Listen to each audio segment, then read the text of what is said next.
Hola, buenas noches. Estamos aquí transmitiendo en Facebook Live. Se nos movió la pantalla, casi como se le está moviendo el piso al PRI y al candidato José Antonio Meade. Agradezco a los que se están conectando en esta plataforma, quienes nos están viendo también a través de la página de la revista Proceso, quienes nos ven a través de la página también de Homo Zapping y de YouTube en Homo Zapping. ¿Qué está pasando? En estos momentos la cúpula priista está reunida para operar un relevo en plena campaña y en el momento más delicado y álgido de la campaña electoral, cuando José Antonio Meade ha bajado, como diría Peña Nieto, ha subido de 18 a 12% en las preferencias electorales, según las últimas encuestas e incluso las últimas versiones de las propias encuestas dentro del PRI. Saludos a quienes se están conectando desde Tijuana, que estoy viendo que nos ven, a Rocío Ochoa, a Manuel Rodríguez desde Chicago, muchas gracias, a Jorge Falconeri, muchas gracias, te mando saludos, a Mirna Ar, a Sergio Maldonado, gracias, a Leopoldo Lezama, que también se está sumando, a todos nuestros amigos y amigas. Estamos transmitiendo el día de hoy, más temprano, pues para tener un poquito más de tiempo y tenerlos a ustedes más descansados. También a los que nos ven desde Mérida, muchas gracias, desde varias partes de aquí de la Ciudad de México. Me dice Leopoldo Lezama que Morena puede ganar el carro completo. Bueno, así como están, y si el camotero no nos interrumpe, creo que el camotero está llamándonos a ver si vamos a apoyar a José Antonio Meade, porque pues ya la situación para el candidato oficial o el candidato del partido en el gobierno es absolutamente trágica. Es trágica por tres razones. La primera, porque a estas alturas de la campaña no ha logrado ni siquiera aumentar medio punto de este tercer lugar en el que se encuentra desde la precampaña. Y lo peor es que el segundo punto trágico es que después del primer debate se aceleró esta serie de versiones de que había un grupo o de que hay un grupo de empresarios que están presionando para que él decline a favor de Ricardo Anaya, que tan solo hace un mes era el perseguido político más importante del gobierno de Peña Nieto y del PRI. Y bueno, tanto Ricardo Anaya como el PRI y como el propio Enrique Peña Nieto el día de hoy negaron que hubieran este tipo de negociaciones. Que para nada, ¿cómo creen ustedes que estén negociando ahí por debajo del agua? Eso no sucede. ¿Cómo creen?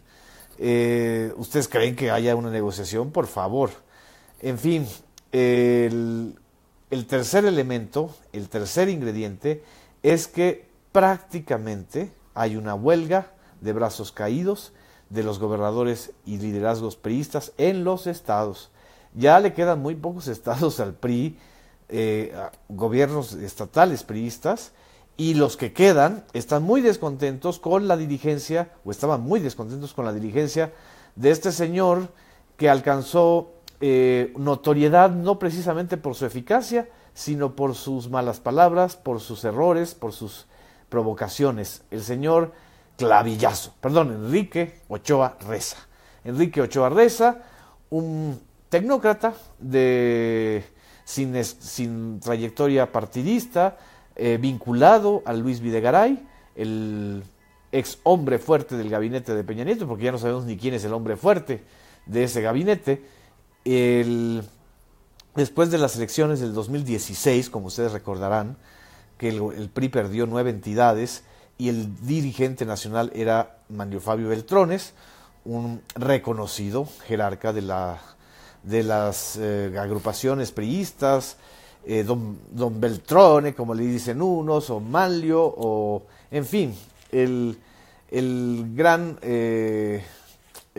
símbolo de la eficacia priista, con todo lo que eso significa, pues fue exhibido de una manera muy tremenda. Ustedes recordarán aquel debate con Ricardo Anaya en Televisa, y bueno, pues la pérdida de 9 entidades aceleró el cambio de la dirigencia nacional priista en ese momento y llegó un personaje que tenía muy pocas luces como priista, como líder social, como político. Enrique Ochoa medio salvó el asunto con una victoria pírrica, la verdad, en el Estado de México, porque no fue victoria del PRI, fue la victoria del aparato político, partidista, empresarial, llamado Grupo Atlacomulco.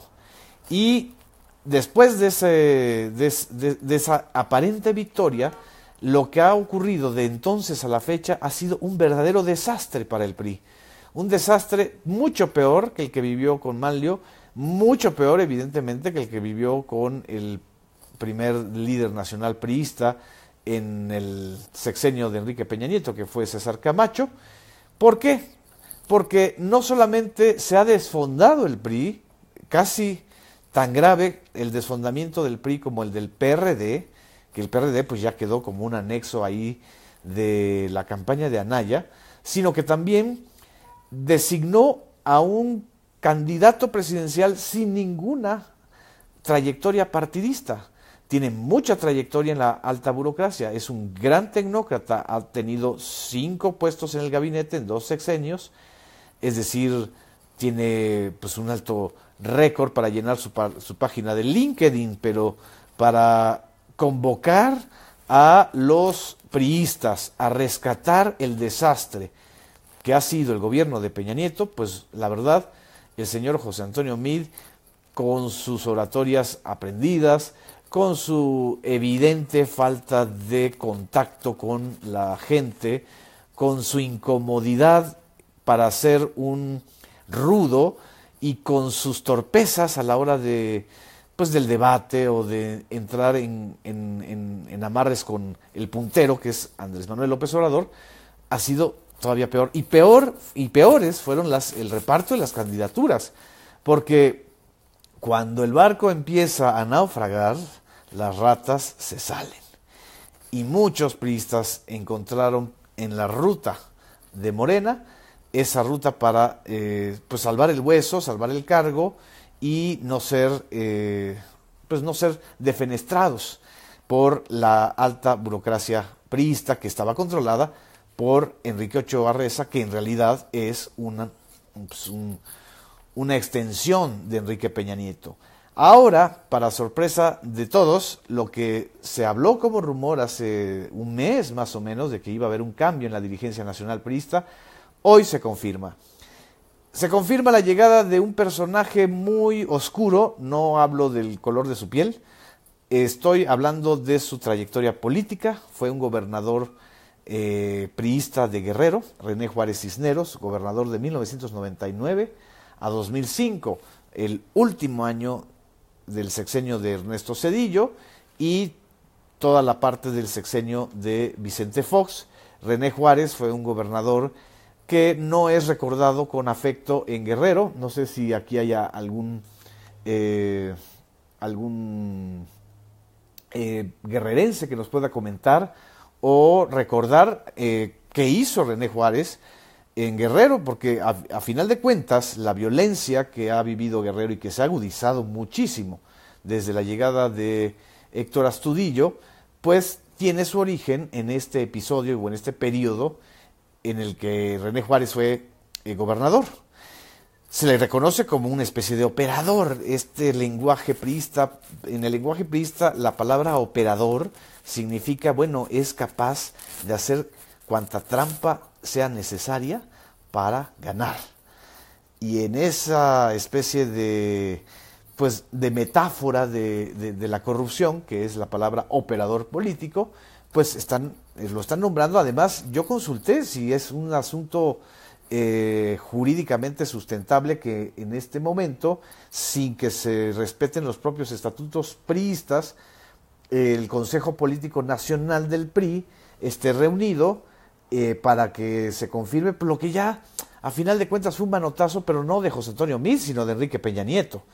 Es terrible que en realidad el verdadero jefe de la fatal campaña que tiene José Antonio Meade, de la fatal campaña de José Antonio Meade es Enrique Peña Nieto, es decir, el actual presidente de la República. Tan es así que hoy tuvo que decir lo que es evidente. Los reporteros le preguntaron a Enrique Peña si él está negociando o ha hablado con empresarios sobre la posibilidad del relevo de José Antonio Meade. Y de una manera pues poco seria, un poco en plan de chunga, Enrique Peña Nieto dijo que no para nada, él es presidente y él es presidente de todos los mexicanos y que él gobierna para todos los mexicanos y que está al margen de la contienda electoral. Y como nos estamos chupando el dedo, pues le creen todos. O sea, no nos estamos chupando el dedo, que la encuesta del día de hoy del periódico Reforma, del 2 de mayo, dice, según la encuesta, que el 61% de los consultados creen que Enrique Peña Nieto está interviniendo en la campaña, el 61%, y solo el 18% dice que está al margen. No sabemos si realmente esta decisión vaya a modificar fundamentalmente algo. Lo que sí va a generar es una presión al interior del PRI. Ya de por sí hay mucha presión frente a la derrota que están viendo como algo inevitable. Es muy difícil, prácticamente imposible, que el propio José Antonio Meade pueda remontar la ventaja que le lleva a Anaya, porque la ventaja que existe, por ejemplo, entre López Obrador y Anaya, que son 18 puntos, si tomamos en cuenta la encuesta del periódico Reforma, no queremos tomar la encuesta esta del día de hoy, que fue publicada pues por una empresa que fue contratada pues por el propio PAN. Paola Ordorica, en un artículo de hoy en el periódico El Universal, Ana Paula Ordorica, dice que la empresa Massive Kohler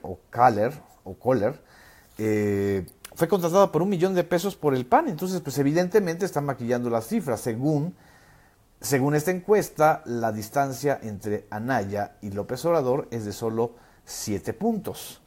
Es decir, Andrés Manuel tendría 37.8 y Anaya 30.2%.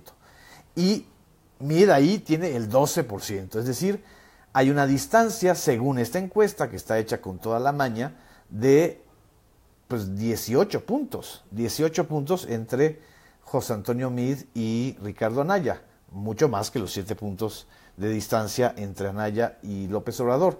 Pero en la encuesta, que es un poco más creíble por la metodología y por el tipo de periódico que es el periódico Reforma, la distancia que hay entre AMLO y Anaya es de 18 puntos, pero la distancia que hay entre Meade y Anaya es de 13 puntos.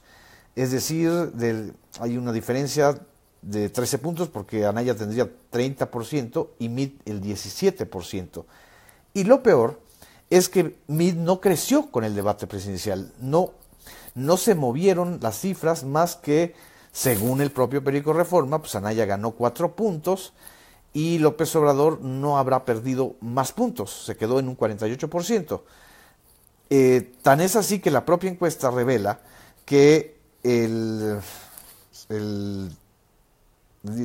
preguntan qué tanto cambió el debate, tu voto, o tu sentido del voto.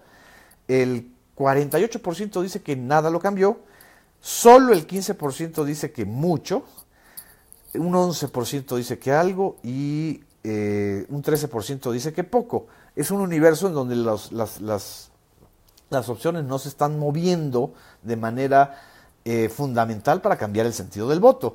Esto ha puesto muy nerviosos pues a los que están financiando la campaña de Anaya y la campaña de Meade, y que no son los personajes que nosotros conocemos de manera pública, son los grandes jerarcas de los negocios que están viendo prácticamente irreversible la ventaja de López Obrador.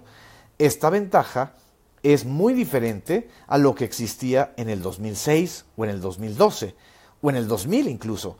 Por eso, este discurso del voto útil a favor de Anaya es realmente una vacilada. ¿Por qué? Porque el voto útil en realidad ya se está decantando a favor de López Obrador.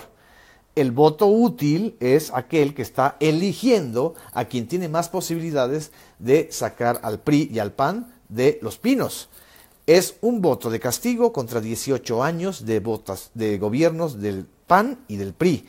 Es un voto de castigo a la corrupción del PAN, a la enorme cleptocracia y corrupción del gobierno de Enrique Peña Nieto, a los 12 años de guerra que hemos vivido, de guerra contra el narco, que ha sido una verdadera matazón de civiles y no de narcotraficantes, y mucho menos desarticulación de los grupos criminales, sino al contrario, su proliferación.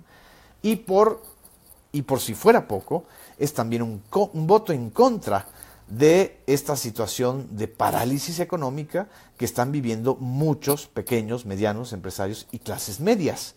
Ya lo habíamos advertido desde el gasolinazo del año pasado. Las reformas que tanto cacarea Peña Nieto y que tanto presumen sus promotores o sus impulsores, pues no tienen un efecto real en la vida y en los bolsillos y en la economía de los mexicanos. Al contrario, ha aumentado la gasolina, ha aumentado el precio de la luz, ha aumentado la energía eléctrica, ha aumentado todos los servicios energéticos, pero además hay más impuestos, hay una mayor cacería fiscal y tributaria, pero de los que sí pagan, no de los que no pagan. Entonces, no hay un incentivo real que digan, bueno, vamos a defender a este proyecto que aunque sea que tienen a un analfabeta funcional como presidente, pero hay que rescatar las reformas. Hablan de la reforma educativa. La reforma educativa no es una reforma educativa, es una reforma laboral para desarticular los ejes corporativos del CENTE y de la coordinadora y de la CENTE. Pero que eso haya mejorado el nivel de estudios, de enseñanza y de calidad en las aulas, pues cualquiera que tenga hijos lo sabe. Eso no ha sucedido. Y ya tiene 4 años la reforma educativa, no es una cosa de hace 3 años. Me están preguntando que por qué no aviso cuando se inicia la transmisión en vivo. Normalmente lo aviso en esta página, en la página de Genaro Villamil, en la página de Twitter también. Y bueno, pues espero que lo aviso con media hora, 40 minutos de antelación. En este panorama, entonces, el voto útil se está orientando hacia López Obrador. Lo que está pidiendo Anaya en realidad no es el voto útil. Lo que está pidiendo Anaya es que el sistema y la cúpula empresarial lo elija a él para derrotar a López Obrador. Y el problema es que en este juego de posiciones, el que ha salido perdiendo más es José Antonio Meade, porque José Antonio Meade, que llegaba con todo el aparato, los recursos, el impulso, el apoyo de las televisoras, de las estaciones de radio, de los medios impresos, se ha quedado pues no solamente paralizado, lo cual también está significando que ya no se construyen telepresidentes tan fácilmente, que ya hay una manera de informarnos, que son las de las redes sociales. Y ahorita me está diciendo Rago que también Nuño se va de la coordinación de la campaña de José Antonio Meade. Si esto sucede, eso todavía está por confirmarse, que van a cambiar a Aurelio Nuño, lo que en realidad estamos viendo no es solamente la derrota de José Antonio Meade o el fracaso de los que eligió Enrique Peña Nieto, es el fracaso de Luis Videgaray. Lo repito, es el fracaso tremendo de alguien que le ha hecho mucho daño al PRI, al gabinete de Enrique Peña Nieto y al país en general. Digo, cualquiera con 2 dedos de sensatez sabe que no hubiera estado Donald Trump en la Casa Blanca si no hubiera recibido el empujoncito de Videgaray. Y también sabemos que muchos de los errores y de las corruptelas que se cometieron con recursos públicos a través de la Secretaría de Hacienda se hicieron dentro del espacio de poder de Luis Videgaray.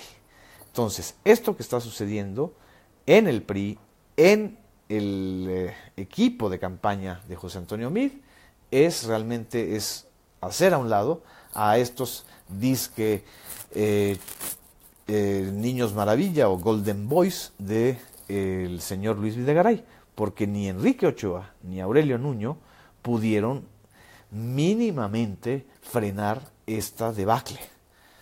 También hay que asumir, y hay que decirlo claramente, es muy difícil revertir una tendencia tan negativa hacia el gobierno de Enrique Peña Nieto, a menos, y eso también lo hemos dicho, que José Antonio Meade dé un golpe, un mazazo, y decida deslindarse